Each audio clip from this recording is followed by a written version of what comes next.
Hey, salut toi! J'espère que tu vas au top du top aujourd'hui! Moi c'est Charlie, aka coucoucharlie.musique, et tous les jeudis à 19h, je viens te parler d'albums et de tubes que je trouve absolument cultissimes, car ils ont marqué mon petit cœur de mélomane, ou de petit fragile, tout dépend de l'épisode. J'adore retracer l'histoire d'albums cultes, mais je trouvais trop dommage de ne pas parler simplement de morceaux cultes, en fait. Et dans cette nouvelle série, on va plonger dans l'histoire de plein de tubes, mais pas n'importe lesquels. On va parler de ces chansons que tout le monde connaît, qui ont marqué leur époque, qui résonnent encore aujourd'hui dans nos têtes, mais derrière lesquelles, y a rien d'autre, c'est. Mais si tu vois ces groupes ou ces artistes qui ont tout explosé avec un seul titre, et puis, rideau, pas de deuxième succès ou pas de carrière flamboyante derrière, quoi. Juste un coup d'éclat et une méga giga ultra place trop chouette dans la mémoire collective en fait. Allez, c'est parti pour ma série One Hit Wonder.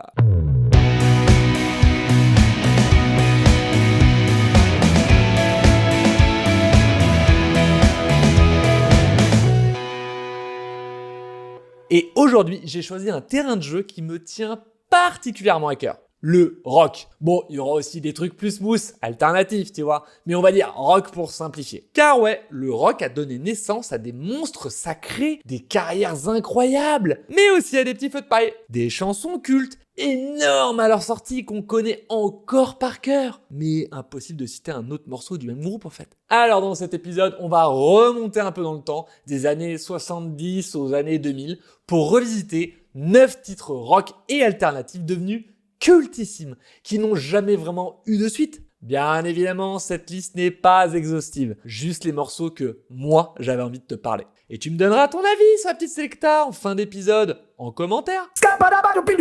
Allez, pas de spoiler pour l'instant, mais je te garantis que tu vas te dire au moins une fois, si ce n'est pas les 9. Ah mais oui, je connais. Et pour commencer en beauté, direction les States avec un titre qui, même si tu l'as jamais vraiment cherché, tu l'as déjà entendu quelque part. Je te parle bien sûr de Whoa Black Betty, bad damn Black Betty. Whoa Black Betty, bam lamb, whoa Black Betty, bam lamb, Black Betty had a child, bam lamb, the damn thing gone wild, bam lamb said a word not of mine, bam lamb, the damn thing gone blind, bam lamb said oh Black Betty, bam lamb, whoa Black Betty, bam lamb.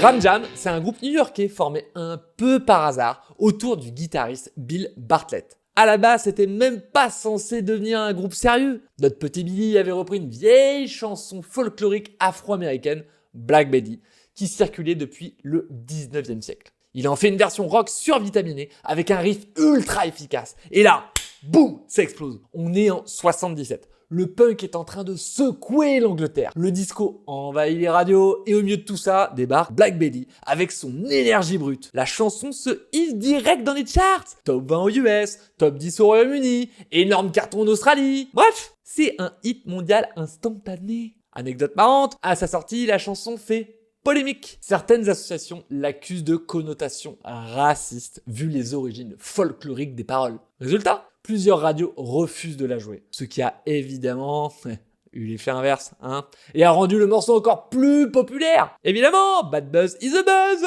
Et après? Après, plus rien. Ram Jam n'arrivera jamais à retrouver ce niveau de succès. Ils sortent un deuxième album en 78, quelques singles, mais ça tombe totalement à plat. Le groupe se sépare très vite et reste pour toujours associé à ce seul tube. Aujourd'hui, Black Betty, c'est un classique des stades, des pubs, des BO, des films, un morceau immortel, mais qui a scellé à jamais Ram Jam dans la case des One Hit Wonder. Alors, pour le hit suivant, si je te fais My Sharona, tout ta tout ta tout. Oh, you make my motor run, got it coming off of the line, Sharona. Never gonna stop, give it up, such a dirty mind, I always get it up, for the touch of the younger kind, my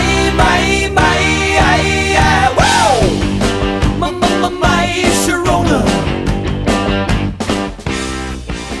Derrière ce tube ultra reconnaissable, on retrouve Vic Nack, un groupe américain formé à Los Angeles en 78. Les mecs étaient des vrais fans des Beatles et de la pop britannique des 60s. Ils voulaient ramener un peu ce côté power pop catchy à la fin des années 70. On est en 79. le disco règne en maître. Le punk est en train de muter vers New Wave, et voilà que débarque My Sharona. Un riff de guitare imparable, une énergie rock qui fait mouche, et surtout, un refrain que tu chantes une seule fois et qui ne te sort plus jamais de la tête. My Sharona. Résultat, My Sharona devient le plus gros hit de l'année aux États-Unis, numéro 1 du Billboard pendant 6 semaines. C'est le single le plus vendu de 79, et il cartonne aussi un peu partout dans le monde. L'anecdote croustillante, la fameuse Sharona existait vraiment. C'était Sharona Alperin, une jeune fille de 17 ans à l'époque, qui sortait avec le chanteur Doug Fieger. Leur histoire a inspiré le morceau, évidemment. Et Sharona est même devenue, un peu malgré elle, une icône rock. Et attention, avant de devenir agente immobilière à Los Angeles. Et après, à la suite, elle est compliquée. Le groupe sort un deuxième album quand même en 80,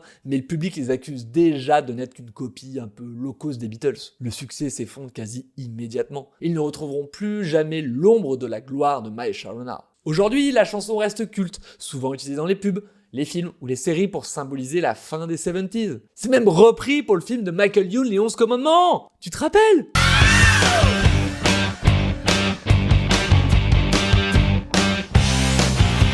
Oh maman, dis-moi pourquoi. Oh oui, pourquoi. Je suis né en levant le doigt comme un connard. Mais le groupe, lui, restera figé pour toujours dans le souvenir de ce seul hit planétaire. Et maintenant, si je te fais na na na na na na na na na na na na na na. 99 Kriegsminister, Streichholz und Benzinkanister hielten sich für schlaue Leute, witterten schon fette Beute, riefen Krieg und wollten Macht.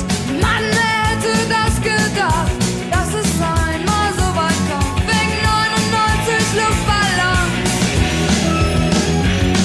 Wegen 99 Luftballons. Sorry, LV2 espagnol, j'ai pas voulu faire nimp à essayer de prononcer de l'allemand. Hein. Alors, derrière ce tube, on retrouve Nena, groupe allemand mené par la chanteuse Gabrielle Susanne Kerner, surnommée Nena, obvious. À la base, ils viennent de Berlin-Ouest, et leur style mélange new wave, rock, pop, ultra efficace. On est en 83, l'Europe vit encore en pleine guerre froide, et ce morceau, c'est pas juste une chanson pop rigolote sur des ballons, c'est une métaphore assez sombre en fait. L'histoire raconte comment 99 ballons lâchés dans le ciel sont pris pour des ovnis par l'armée, ce qui déclenche une guerre, ambiance. Le morceau sort d'abord en allemand et c'est un carton monstrueux. Numéro 1 en Allemagne de l'Ouest évidemment, puis dans toute l'Europe. Même les États-Unis craquent. Mais comme le public n'est pas chaud de chanter en allemand, un peu comme moi, hein, Nena enregistre une version anglaise, 99 Red Balloons, qui grimpe aussi dans les charts internationaux. Résultat, un tube planétaire en 84, joué partout, tout le temps. La chanson est née un peu par hasard. Le guitariste du groupe, Carlo Cargiz, assiste à un concert des Rolling Stones à Berlin. À la fin du show, il lâche plein de ballons dans le ciel. Et il imagine qu'il pourrait traverser la frontière, être pris pour des engins militaires et déclencher la guerre. 2 ou 3 bières plus tard, paf, le morceau est né. Et après, comme le concept de cette série de vidéos, la suite elle est pas très glorieuse. Nena sort d'autres albums, mais aucun ne retrouve ce succès mondial. En Allemagne, elle garde une carrière correcte tout de même. Mais à l'international, que chi. Aujourd'hui, le morceau est devenu un hymne anti-guerre culte des années 80. Mais pour Nena, ça restera toujours le titre qui a marqué l'histoire et qui les a enfermés dans la case One Hit Wonder. Allez, obligé, tout le monde se met à chanter derrière son écran là. Somebody once told me the world is gonna round me. Hey now, you're an all-star. Get your game on, go play.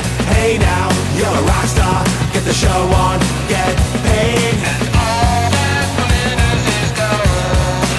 Only shooting stars break the mold. It's a cool place. Derrière ce tube qu'on associe immédiatement à Shrek, Somebody once told me the world is gonna roll me. même si c'était pas son premier usage en rien. On retrouve Smash Mouth, un groupe de rock alternatif ska-pop formé en Californie en 94. Ils avaient déjà eu un petit succès avec Walking on the Sun en 97, mais c'est vraiment avec All Stars qu'ils deviennent des stars planétaires. On est en 99. L'Amérique vit la fin des années 90 avec son lot de boys band, de pop ultra formaté, de Britney Spears, de Backstreet Boys. Et là, débarque ce morceau feel good, un mélange de rock catchy, de paroles un peu outsider motivant, tu vois. Et surtout, un refrain que tu peux hurler avec tes potes en soirée sans réfléchir en fait. Résultat, All Star explose. Top 10 aux US. Énorme succès en Australie, au Canada, en Europe. Le titre devient immédiatement un hymne des ados et des films pour jeunes. On le retrouve dans Mystery Man, où il apparaît pour la première fois. Puis bien sûr dans Shrek en 2001, qui va transformer la chanson en classique absolu de la pop culture. L'anecdote que je trouve savoureuse, c'est que Steve Harwell, le chanteur, n'aimait pas spécialement la chanson au départ. Pour lui, c'était un single commercial imposé. Ironie du sort, ça devient leur signature à vie. Allez, tant pis. Et autre détail drôle, le morceau a été tellement détourné en mème internet que All Star est devenu quasiment un des hymnes officiels des mèmes, quoi. Somebody once told me the world is gonna. Et après, Smash Mouth continue d'exister quand même. Ils sortent plusieurs albums, font des tournées, mais rien n'égalera All Star. Dans l'esprit du grand public, Smash Mouth égale Shrek égale All Star. Le reste de leur carrière, c'est presque du bonus en fait. Aujourd'hui encore, le titre cartonne quand même en stream, dans les soirées karaoké, dans les mèmes. Bref, c'est devenu quand même une capsule temporelle des années 2000. Immortalisé par un ogre vert et des millions de fans. Allez, ça va être instantané, tout le monde se souvient du refrain pour celle-ci. Regarde. I wonder how, I wonder why. Yesterday you told me about the blue, blue sky, and all that I can see is just a yellow lemon tree. I'm turning my head up and down. I'm turning, turning, turning, turning, turning around, and all that I can see is just another lemon tree. Derrière ce titre un peu triste mais super entêtant, on retrouve Fool's Garden, un groupe allemand formé au début des années 90. Ils sont influencés par les Beatles, comme beaucoup, et la pop britannique, mais avec une touche un peu plus douce, presque naïve. On est en 95, l'Eurodance cartonne en Europe, Oasis et Blur se tiennent la bourre en Angleterre avec la Britpop. Oasis dont je t'ai parlé ici sur ma chaîne. Et au milieu de tout ça, débarque un petit ovni, Lemon Tree. Une chanson simple, presque enfantine, qui raconte l'ennui d'un dimanche pluvieux. Pas de métaphore compliquée, hein, pas de gros effets, juste une mélodie accrocheuse et une tristesse qu'on peut tous ressentir, quoi. À sa sortie, le succès est énorme. La chanson grimpe dans les charts un peu partout en Europe et en Asie. Elle devient même numéro 1 à Hong Kong et à Singapour. L'anecdote que je trouve sympa ici, c'est que le chanteur Peter Fredenthaler, je sais pas faire les accents, a écrit Lemon Tree en une soirée, après que sa copine de l'époque l'ait laissé en plan. Résultat, un des plus gros tubes de l'histoire allemande. Comme quoi, merci les ruptures amoureuses. Hein. Et après, malheureusement pour Fool's Garden, aucun de leurs autres singles n'aura le même impact. Ils ont quand même sorti plusieurs albums, mais Lemon Tree reste de très très loin leur carte de visite dans le monde entier. Dans des concerts, je pense que le public n'attend que ce moment-là, et le reste passe un peu à la trappe. Enfin, hormis pour les ultra fanzous, évidemment, mais je sais pas s'il y en a vraiment beaucoup. Aujourd'hui, Lemon Tree est devenu un classique des années 90. Repris dans des pubs, des karaokés, des playlists nostalgiques. Bref, une petite bulle de spin pop qui a marqué une génération, je trouve. Allez, tout le monde enchaîne le somebody derrière son écran. No, you're just somebody that I used to know. Bah, je t'ai pas entendu. Now you're just somebody that I used to know. Somebody I used to know. Somebody that I used to know. Somebody I used to know. Somebody just somebody that I used to know. Derrière ce morceau, on retrouve Gauthier, de son vrai nom Wouter De Backer, un artiste belge australien, déjà actif depuis le début des années 2000. Ce n'est pas un débutant le gars, hein. Il a déjà sorti 2 albums avant. Mais c'est vraiment avec ce titre qu'il explose. On est en 2011, la pop mondiale est dominée par des Rihanna, des Lady Gaga, des Katy Perry. Et d'un coup débarque cette chanson minimaliste, quasi acoustique, avec une guitare sèche, un xylophone, 2 voix qui se répondent, et une intensité émotionnelle incroyable. En featuring, on retrouve la chanteuse néo-zélandaise Kimbra, qui apporte une deuxième perspective à cette chanson, je trouve. Résultat, Somebody That I Used To Know devient le tube planétaire de 2011-2012. Numéro 1 dans plus de 25 pays. Plus d'1 milliard de vues sur YouTube. Un exploit à l'époque. Et surtout un Grammy Award pour l'enregistrement de l'année en 2013. Une chanson qui a littéralement envahi les radios, les soirées, les karaokés et même les parodies. Le clip, avec Gauthier et Kimbra peints camouflés dans un décor géométrique, est devenu tout aussi culte que la chanson en vrai. Mais ce que peu savent, c'est que Gauthier a d'abord pensé que le morceau était trop personnel pour plaire au grand public. Il s'est un poquito méga ultra giga trompé, non? Et après, c'est là que ça devient un vrai cas d'école de tube unique. Gauthier, plutôt que de surfer sur ce succès monumental, choisit de se retirer. de retourner à ses projets plus confidentiels. Il n'a jamais sorti de nouvel album depuis. Quant à Kimbra, elle a quand même une carrière en Nouvelle-Zélande et en Australie. Mais elle reste quand même associée à ce duo pour le grand public. Du moins ici en France. Aujourd'hui, ce morceau reste une capsule émotionnelle des années 2010. Un morceau qui a touché des millions de gens, mais qui a aussi figé Gauthier. À jamais comme l'homme d'un seul tube. Le king des One Hit Wonder. Allez, on enchaîne avec un petit titre au sample de trompette que tout le monde connaît.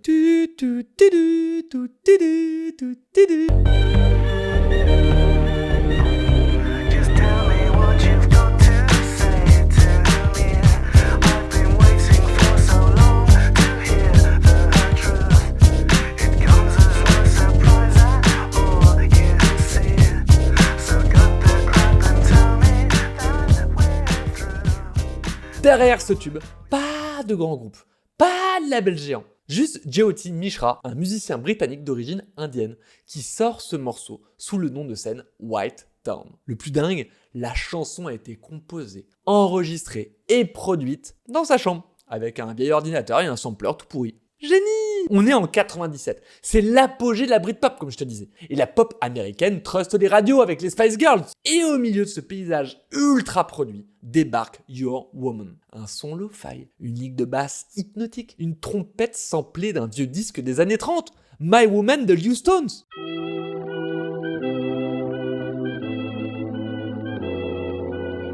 Et une voix monotone qui claque de ouf. Résultat, contre toute attente, la chanson explose. Numéro 1 au Royaume-Uni. Énorme carton en Europe. Top 40 aux États-Unis. C'est l'exemple parfait du tube improbable sorti de nulle part, quoi. Et ce qui a fasciné pas mal de monde à l'époque, c'est que les paroles sont volontairement ambiguës. Mishra a expliqué qu'il avait écrit le morceau pour que chacun puisse s'y projeter. Une femme amoureuse d'un homme marié, un homme gay amoureux d'un hétéro, un crush impossible. Ah, ça je connais. Chacun y trouve son drama perso en fait. Fort, très fort. Seul problème, trop fort. Et après, malheureusement pour lui, c'est la traversée du désert. Son album Women in Technology n'a pas marché. Et tout ce qu'il a sorti ensuite est resté quand même très confidentiel. Mishra continue à faire de la musique, mais loin du succès mainstream qu'il a connu. Aujourd'hui, Your Woman reste un ovni total dans les années 90. Un morceau lo-fi, bricolé dans une chambre, qui a réussi à marquer l'histoire et à figer White Town dans la catégorie des One Hit Wonder.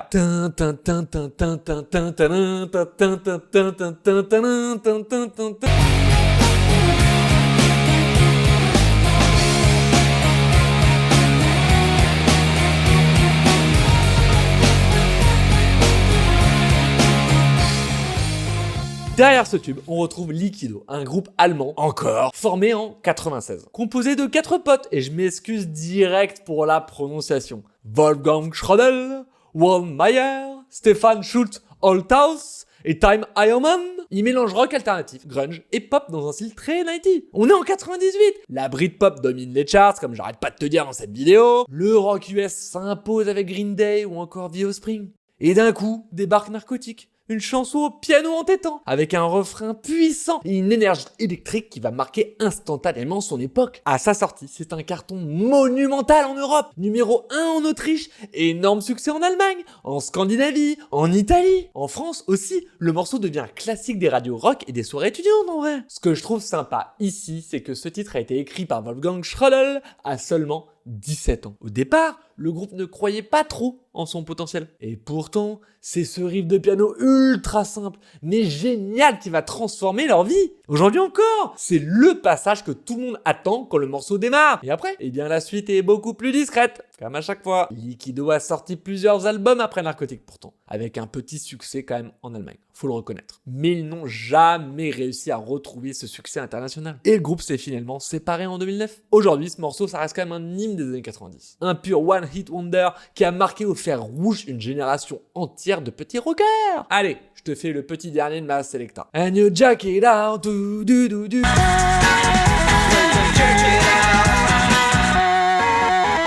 Shut up, hush your mouth, can't you hear you talk too loud? No, I can't hear nothing 'cause I got my head up in the clouds. Derrière ce tube, on trouve Kaizars, un groupe de rock suédois formé en 95. Chez eux, c'était plutôt ambiance garage rock revival, un peu à la The leurs compatriotes, avec un côté footrack mais super catchy. On est en 2002. Le rock indé fait son retour en force avec par exemple The Strokes. On va aussi avoir The White Stripes, Franz Ferdinand qui se prépare à exploser et au milieu débarque Jerk It Out, un morceau à l'orgue électrique imparable. Parfait mélange d'énergie brute et de mélodie dansante. Le morceau sort d'abord sur un petit label et passe presque inaperçu. Mais 2 ans plus tard, en 2004, Jerk It Out est utilisé dans une pub Apple pour l'iPod. Et là, c'est l'explosion mondiale. Et on l'entend aussi dans FIFA 2004. Moi, c'est comme ça que je l'ai connu à l'époque. Résultat, la chanson devient culte à l'international. Et il faut savoir que les membres de Kaizers ont avoué qu'ils n'avaient jamais pensé que le morceau allait marcher hors de Suède, quoi. Pour eux, c'était juste un single cool parmi d'autres. Mais le pouvoir d'une synchro pub, surtout chez Apple, à l'époque comme aujourd'hui, a transformé Jerk It Out en hymne rock planétaire. Et après, malheureusement, le groupe n'a jamais vraiment réussi à confirmer. Ils ont sorti d'autres albums, mais aucun single n'a atteint la notoriété de Jerk It Out. Ce morceau reste le truc qui fait encore sauter tout le monde, mais qui a aussi enfermé Kaizers dans la catégorie des One Hit Wonder, je trouve. Car carrière quand même, mais en rapport au succès du titre, c'est léger, hein. Et aujourd'hui, Jerk It Out reste pour moi un hymne rock indé des années 2000. Toujours efficace pour lancer une soirée ou pour réveiller des souvenirs de parties déchaînées sur FIFA. Et voilà, c'est fini pour la grande foire au tube éphémère du rock et alternatif. Et franchement, c'est quand même fou. 9 morceaux, 9 claques musicales, et pourtant derrière, rien, le vide. Pas de carrière flamboyante, pas de deuxième tube planétaire. Mais quelque part, c'est aussi ça qui est beau, je trouve. Ces chansons ont marqué leur époque. Elles continuent à résonner encore aujourd'hui et elles ont gagné une place éternelle dans notre petite mémoire collective et donc dans l'histoire de la musique. Alors maintenant, toi, dis-moi en commentaire quel autre morceau j'aurais pu faire également, ou encore parmi ces 9 pépites. Laquelle te rend le plus nostalgique? Et est-ce que t'as pensé au fameux « Ah mais ouais, ce morceau-là » au moins une fois dans la vidéo? Parce que bon, j'essaie de te faire les intros, je donne tout mon petit cœur, moi. Même si je sais que c'est pas très bon, hein. Allez, j'attends ton commentaire sur cette vidéo ou directement dans mes DM Insta. Moi, en tout cas, je me suis régalé à replonger là-dedans. Et je peux t'assurer qu'on a encore plein d'autres épisodes à faire, hein, avec d'autres styles, d'autres ambiances, mais toujours ce même plaisir de redécouvrir des feux de paille cultissimes. Et j'ai pas te mentir, j'en ai déjà quasi 10 décrits en mode les tubes français de soirée, les tubes disco et funk, les hits romantiques. Bah ouais, faut pas oublier que j'ai un petit cœur de fragile, hein. Les slow et balades, les années 80 cultes. Bref, y a de quoi faire, hein. Donc en vrai, si ce format te plaît, dis-le moi et c'est parti pour en faire tout plein d'eau. Allez, on passe au vrai moment youtubeur forceur. Si t'as kiffé l'épisode, n'oublie pas le petit like, l'abonnement et la cloche pour ne rien rater. Et surtout, partage la vidéo à tes potes pour avoir de quoi causer à l'apéro, en mode souvenir. Et bien évidemment, tu peux me rejoindre sur Instagram pour participer à mes petits quiz du mercredi soir pour trouver le sujet de la vidéo du jeudi. J'ai une mini commu sympatoche en vrai et ça me ferait méga plaisir de t'y voir là-bas. En tout cas, moi c'est Charlie avec un coucou Charlie.musique. Merci d'avoir passé ces quelques minutes avec moi et je te dis à jeudi prochain 19h pour une nouvelle vidéo. Et en attendant, tout plein d'avance en toi et à tout bientôt.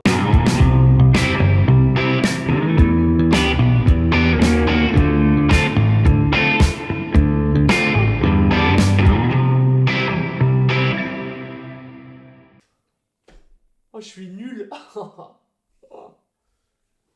Coucou, petit micro, ça sera mieux avec toi. Ah bah oui, d'un coup on m'entend mieux. Ouais.